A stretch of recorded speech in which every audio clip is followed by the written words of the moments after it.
से मिश्रित होकर बनी है, 11 फुट ऊंची है और 8 फुट ऊंचे स्थान पर उसको लगाया गया है।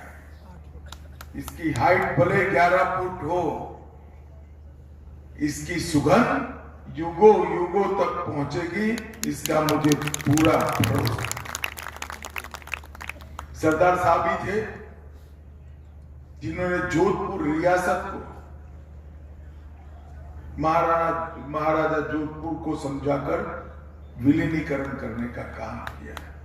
वो ही थे जिन्होंने जोधपुर एयरबेस को एक स्ट्रेटेजिक एयरबेस बनाने का काम किया और वो ही थे जिन्होंने पाकिस्तान की इस और की सीमा से वो एयरबेस बनाकर हमेशा के लिए भारत को सुरक्षित करने का काम किया। जब भारत की स्वाधीनता पर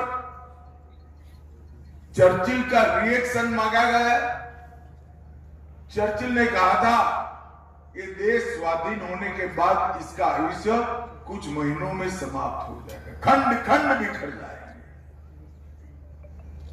चर्चिल भी बोले थे और सरदार साहब ने कर कर दिखाया।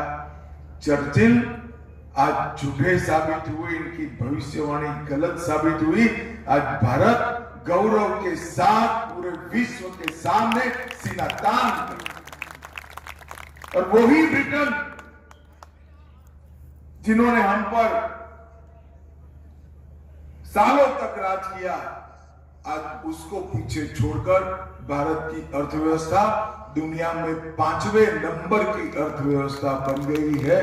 एक सरदार साहब के संकल्प का ही प्रूफ है।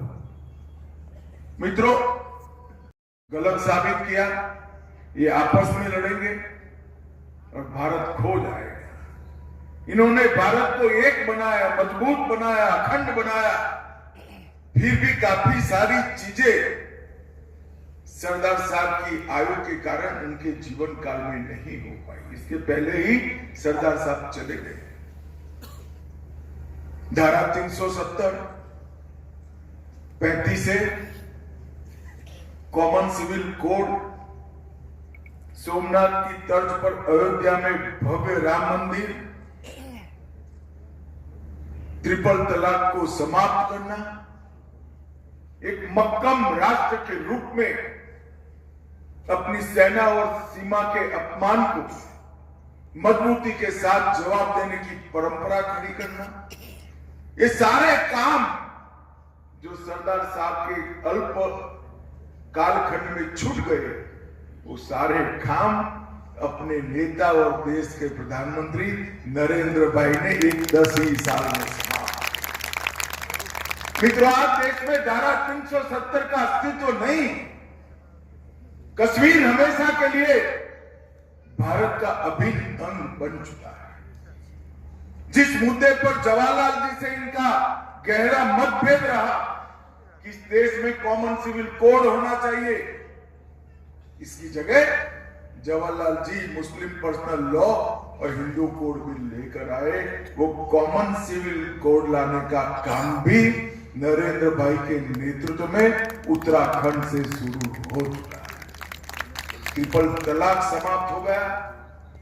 सरदार साहब ने सोमनाथ के समुद्र के जल को हाथ में लेकर एक संकल्प किया, हमारे अपमानित तीर्थ स्थानों का जीर्णोद्धार होगा, पुनः स्थापना होगी। सोमनाथ तो बन गया, मगर कांग्रेस की विकृत नीतियों के कारण 75 साल तक अयोध्या में श्री राम मंदिर नहीं बना।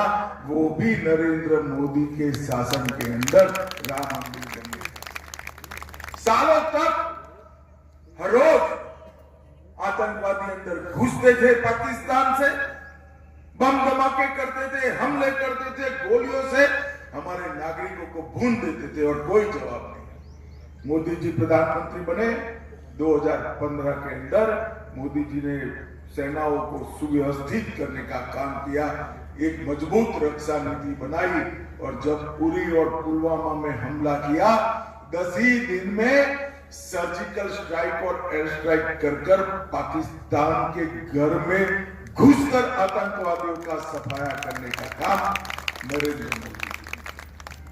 उस वक्त सरदार साहब तो नहीं थे, मगर मुझे मालूम है कि इनकी आत्मा जहां पर भी होगी अत्यंत प्रसन्न होगी कि आज जो उनके अधूरे रह गए थे वो सारे संकल्प नरेंद्र मोदी जी के नेतृत्व में पूरे हुए हैं।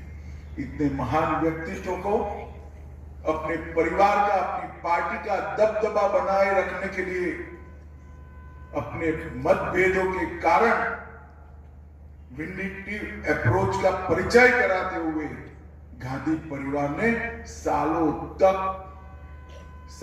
तक बुलवाने का प्रयास किया, मगर मित्रों सत्य को कोई दबा नहीं सकता। वो हमेशा उचित समय पर सूर्य की भांति दीप्यमान होकर बाहर आता है। आज सरदार साहब को भारत रत्न भी मिला है और संसार के सबसे ऊंचा स्मारक आज सरदार वल्लभ भाई पटेल के नाम